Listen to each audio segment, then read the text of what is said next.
नमस्कार, मैं नेहा शर्मा, लाला जगदीश प्रसाद सरस्वती विद्या मंदिर, इंटर कॉलेज, चांसर रोड, मुजफ्फरनगर।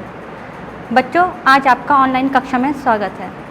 मैं आज आपको कक्षा 6 के विषय विज्ञान के प्रकरण वायु को आज समझाऊंगी। बच्चों, क्या आपने कभी ईश्वर को देखा है? नहीं, आपने ईश्वर को कभी नहीं देखा है, लेकिन हमें समय समय पर उसकी अनुभूति होती रहती है। इसी प्रकार हमें कुछ पदार्थ ऐसे होते हैं जो हमें दिखाई नहीं देते हैं, परंतु हम उनको अनुभव कर सकते हैं। जैसे कि वायु। वायु हमें दिखाई नहीं देती है, लेकिन वायु का अनुभव हम करते रहते हैं। कैसे? कभी आपने देखा होगा कि मम्मी छत पर कपड़े सुखाने जाती हैं, तो क्या होता है कि कपड़े सुखाते वक्त वो कपड़े सूखने के बाद में कुछ हिलते हुए से महसूस होते हैं। आप जैसे गर्मी का सीज़न है, नॉर्मल सी बात है, आप लोग पंखे के नीचे बैठ कर पढ़ रहे हैं कमरे में, और अचानक आपके क्या कहते हैं, आपके कॉपी के पन्ने फड़फड़ाने लगते हैं। तो ऐसा क्यों होता है? क्योंकि वहाँ पर वायु चलती है। वायु सब जगह उपस्थित होती है, लेकिन हमें दिखाई नहीं देती है। दिखाई ना देने के कारण उसकी उपस्थिति का हमें महसूस नहीं होती है।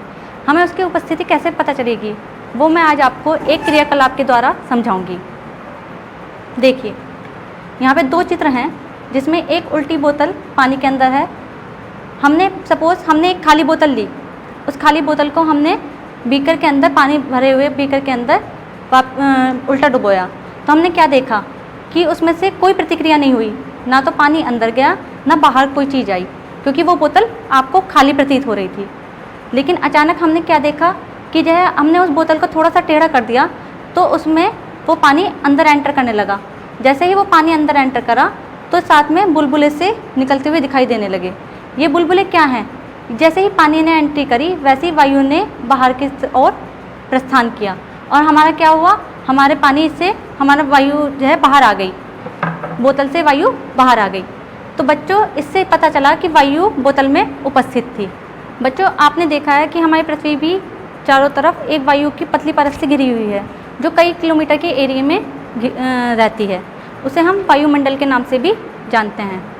वायुमंडल के ऊपर भी 30-35 किलोमीटर ऊपर भी एक परत होती है, जिसे हम ओजोन परत के नाम से भी जानते हैं। आपने पिछले कई सालों में देखा कि वहाँ पर ओजोन परत में छिद्र होने लगे। वो छिद्र क्यों हुए?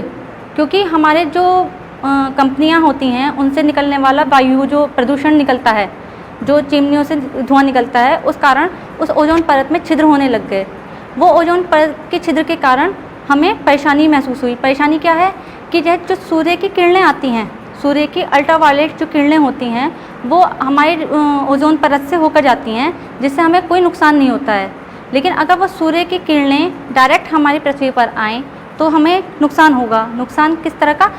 सूर्य की अल्ट्रावायलेट किरणें अगर डायरेक्ट पृथ्वी पर आती हैं, तो उससे स्किन कैंसर का भी खतरा बढ़ जाता है।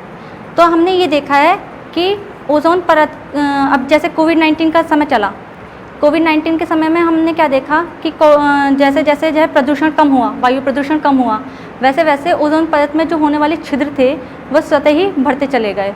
तो उससे हमें क्या फ़ायदा हुआ कि वायु प्रदूषण जो हो रहा था, उससे हमारे जो केमिकल निकलता था, वायु प्रदूषण के जो केमिकल निकल रहा था चिमनियों से, उससे हमारे ओजोन परत को भी नुकसान हो रहा था। वो केमिकल क्या था? CFC, chlorofluorocarbon. ये कार्बन जब ओजोन परत पे जाकर टकराता है, तो उसमें नुकसान देता है। इसी प्रकार बच्चों, हमारी जो वायु है, वो उसके अनेक गुण हैं। जैसे नंबर 1, रंगहीन, गंधहीन एवं स्वादहीन। हमारी वायु रंगहीन, गंधहीन एवं स्वादहीन होती है।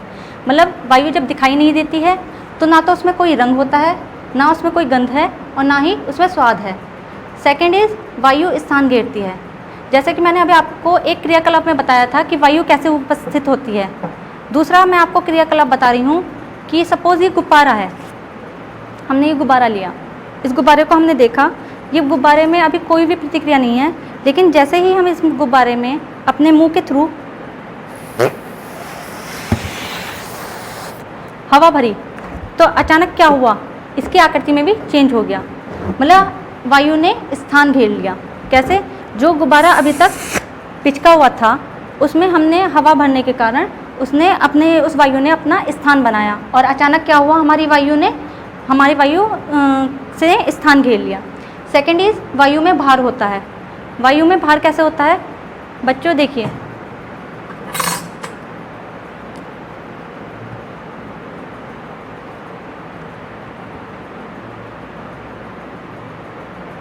ये एक डंडी पर हमने पिचका हुआ गुब्बारा लगा रखा है एक साइड, दूसरी साइड हमने वायु से भरा हुआ गुब्बारा लगा रखा है।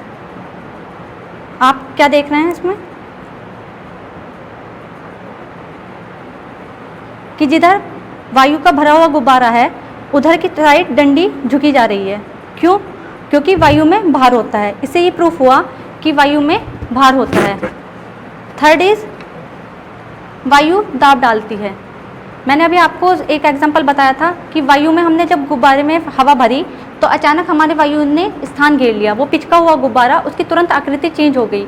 इसी तरह से वायु दाब डालती है। जब हमने पिचकाए हुए गुब्बारे में हवा भरी, प्रेशर दिया, तो अचानक क्या हुआ कि वो वायु ने उसकी जो गुब्बारे की सतह है उस पर दाब डाला। जैसे ही दाब डाला उसकी आकृति में तुरंत चेंज हो गया। आप लोग नॉर्मल सी बात है कि जगह अगर किसी वस्तु पर अधिक प्रेशर दिया जाए या दाब दिया जाए तो उसकी आकृति में चेंज होता है। ऐसे ही हमने गुब्बारे में जब हवा भरी और हवा भरने के बाद में हमने देखा तो वायु में जैसे हमने उसमें हवा भरी तो उसने उसके गुब्बारे के चारों ओर जो सतह थी उस पर दाब डाला। उस दाब डालने के बाद में आकृति में चेंज हुआ। तो इस तरह से हमारा फोर्थ गुण जो है इसका वायु दाब डालती है, ये प्रूफ हुआ। उसके बाद है बच्चों कि वायु केवल एक ही चीज़ से नहीं बनी होती। वायु का संगठन कई चीज़ों से होता है। जैसे वायु में अनेक मिश्रण से बनी होती है, जैसे जलवाष्प, ऑक्सीजन, कार्बन डाइऑक्साइड, नाइट्रोजन, धूल के कण एवं अन्य गैसें। ऑक्सीजन को हम O2 जिसका रासायनिक नाम है O2, कार्बन डाइऑक्साइड जिसका रासायनिक नाम है CO2, नाइट्रोजन जिसका रासायनिक नाम है N2। ये चीज़ हमारी आपने देखी। बच्चों जलवाष्प क्या होती है? आपने देखा होगा कि बरसात के सीज़न में कोई भी चीज़ अगर खुली हुई रह जाए तो उसमें नमी पैदा हो जाती है। जैसे कि अगर आप कटोरी में नमक डालकर कहीं खुले स्थान पर रख देंगे तो आप क्या देखेंगे कि कटोरी में जैसे ही आपने नमक डाला थोड़ी देर बाद उसमें नमी सी आ गई। वो किस कारण हुआ? जलवाष्प के कारण। क्योंकि जब भी कोई ठंडी वस्तु की वायु के संपर्क में आती है तो उसमें चेंजेस हो जाते हैं, उसमें पानी आ जाता है। तो आप नॉर्मल देखते हैं घरों में कि फ्रिज में से बोतल निकालते हैं, ठंडी बोतल अगर आप जो है क्या कहते हैं उसमें रख देते हैं, बोतल बाहर रख देते हैं, तो थोड़ी देर बाद क्या देखते हैं कि ठंडी बोतल के बाहर चारों तरफ पानी आ जाता है। वो किस कारण होता है? वो जलवाष्प जो इकट्ठी होती है वो इसी कारण होती है, क्योंकि जब कोई ठंडी चीज़ वायु के संपर्क में आई तो वो पानी छोड़ देती है। इसी प्रकार है नेक्स्ट है हमारा ऑक्सीजन। बच्चों आप लोग जानते हैं कि ऑक्सीजन की कितनी ज़्यादा हम लोगों को ज़रूरत होती है। ऑक्सीजन को हम O2 के नाम से भी जानते हैं। ऑक्सीजन आज के दौर में कोविड-19 के चलते हुए बहुत ज़्यादा उसमें दिक्कत आ रही है। आपने देखा है कि ऑक्सीजन के कारण बहुत से लोग मर भी रहे हैं। प्रकृति में ऑक्सीजन कैसे बनती है? अगर प्रकृति में हम ऑक्सीजन जैसे हमारी प्रक्रिया चलती रहती है नॉर्मली, तो हम ये देखते हैं कि ऑक्सीजन कभी भी वायु में ख़त्म नहीं होती। क्यों नहीं ख़त्म होती? क्योंकि प्रकाश संश्लेषण की क्रिया में पौधे जल के साथ में क्रिया करके शर्करा मतलब अपना भोजन तथा उसके साथ में ऑक्सीजन बनाते हैं। आपने देखा होगा कि ऑक्सीजन प्रकृति में कभी भी ख़त्म नहीं होती है। क्यों नहीं ख़त्म होती है? क्योंकि आपने देखा है कि हमारे जो पेड़ पौधे होते हैं वो कार्बन डाइऑक्साइड लेते हैं और ऑक्सीजन छोड़ते हैं, जबकि मनुष्य या पादप जंतु जितने भी होते हैं वो ऑक्सीजन लेते हैं लेकिन कार्बन डाइऑक्साइड छोड़ते हैं। आपने ये देखा कि वायु में कभी भी ऑक्सीजन की कमी नहीं होती। क्यों नहीं होती? क्योंकि पेड़ पौधे जो होते हैं वो जल के साथ क्रिया करके अपना मंड या शर्करा मतलब अपना जो भोजन होता है वो बनाते हैं, प्लस ऑक्सीजन तैयार करते हैं। इसी प्रकार बच्चों आप ऑक्सीजन का एक उदाहरण और भी अपने घर में करके देख सकते हैं। आप 2 मोमबत्ती लीजिए, 2 मोमबत्ती जलाइए एक एक करके, एक मोमबत्ती पे आप खाली गिलास रख दीजिए, आप क्या देखेंगे कि जिस मोमबत्ती पर ग्लास नहीं है वो जल रही है, परंतु दूसरी मोमबत्ती हमारी अचानक बुझ गई। क्यों? क्योंकि जब जो खाली गिलास था उसके अंदर खाली गिलास के अंदर मैंने अभी आपको बताया था कि खाली वस्तु के अंदर भी वायु होती है। इस पिक्चर में मैंने आपको भी बताया था कि खाली वस्तु के अंदर भी वायु होती है। उस वायु में जितनी भी ऑक्सीजन की मात्रा थी, उस ऑक्सीजन की मात्रा से उसने जो मोमबत्ती थी उसने जलती रही, लेकिन जैसे ही वो ऑक्सीजन की मात्रा ख़त्म हुई तो तुरंत वो मोमबत्ती बुझ गई, क्योंकि अग्नि को जलने के लिए भी ऑक्सीजन की ज़रूरत होती है। Third is carbon dioxide. Carbon dioxide बच्चों आप लोगों को पता है कि कार्बन डाइऑक्साइड जो है हमें पेड़ पौधे इस चीज़ को ग्रहण करते हैं और हम लोग इस चीज़ को छोड़ते हैं। मतलब जो नॉर्मल जीव जंतु होते हैं या हम मनुष्य लोग हैं वो जो इसको कार्बन डाइऑक्साइड को छोड़ते हैं, लेकिन इस चीज़ को ग्रहण कौन करता है? पेड़ पौधे। Third is nitrogen. नाइट्रोजन में आपको पता है कि बच्चों वायु में सबसे अधिक मात्रा नाइट्रोजन की होती है, लगभग 78% नाइट्रोजन होती है। ये किसी और क्या कहते हैं और किसी वायु के साथ में क्रिया नहीं करते हैं और किसी गैस के साथ में क्रिया नहीं करती है। फोर्थ इज धूल के कण। धूल के कण के लिए बच्चों आप लोगों ने देखा है कि आप एक बंद कमरे में बैठिए जहाँ रोशनी का कोई भी साधन ना हो और अचानक वहाँ पे टॉर्च जल जाए, तो टॉर्च जैसी जलेगी तो आप देखेंगे कि टॉर्च की रोशनी जैसे ही चारों तरफ फैलेगी अचानक उसमें धूल के कण घूमते हुए नजर आएंगे। वो धूल के कण ही वायु में उपस्थित होते हैं। वायु में उपस्थित होने के कारण ही ये धूल के कण आपको उड़ते हुए नजर आएंगे। इसके बाद में आपकी अन्य गैसें, मतलब जल वाष्प, ऑक्सीजन, कार्बन डाइऑक्साइड, नाइट्रोजन एवं धूल के कण के बाद में अन्य गैसें भी होती हैं। बच्चों हमारी वायु में लगभग 21% ऑक्सीजन, लगभग 0.03% हमारी कार्बन डाइऑक्साइड और नाइट्रोजन लगभग 78%, मतलब वायु में गैसों का लगभग 4/5 भाग नाइट्रोजन का होता है और अन्य गैसें 0.97% होती हैं। ठीक है। उसके बाद है बच्चों मिट्टी। मिट्टी में भी वायु होती है। आप मिट्टी का एक डला लीजिए, सूखा डला, उस सूखे डले पर आप पानी डालेंगे तो आप क्या देखेंगे कि थोड़ी देर बाद ही उसमें से बुदबुदाहट सी होती है, क्योंकि मिट्टी के जो छोटे छोटे कण होते हैं उनके बीच में वायु रुकी रहती है। लेकिन जैसे ही उस पर पानी डाला जाता है तो आप क्या देखेंगे कि पानी ने उन वायु की जगह स्थान ग्रहण कर लिया है और वायु वहाँ से मुक्त हो गई। आपने देखा होगा कि बरसात के टाइम पर जो जीव जंतु मिट्टी में दबे रहते हैं, मिट्टी के अंदर रहते हैं, वो अचानक ऊपर आ जाते हैं। ऐसा क्यों होता है? क्योंकि जब बरसात होती है और मिट्टी पर पानी गिरता है तो मिट्टी पर पानी गिरने के बाद में वो पानी मिट्टी की जगह ले लेता है और उसमें से जो है उन्हें सांस लेने के लिए वायु की, मतलब जो ऑक्सीजन की ज़रूरत होती है, उन्हें ऑक्सीजन नहीं मिल पाती है, इस कारण वो ऊपर आ जाते हैं। इसी प्रकार बच्चों पानी में भी वायु होती है। पानी में वायु आपने देखा होगा कि मछलियाँ श्वसन करती हैं, श्वसन क्रिया करती हैं, पानी में जीवित रहती हैं, वो बाहर जीवित नहीं रह सकती क्योंकि वायु पानी में भी ऑक्सीजन होती है। तो बच्चों मैंने अभी आपको जो बताया कि वायु के गुण, वायु की मिश्रण, उसके बाद है वायु के उपयोग। वायु के क्या क्या उपयोग हैं?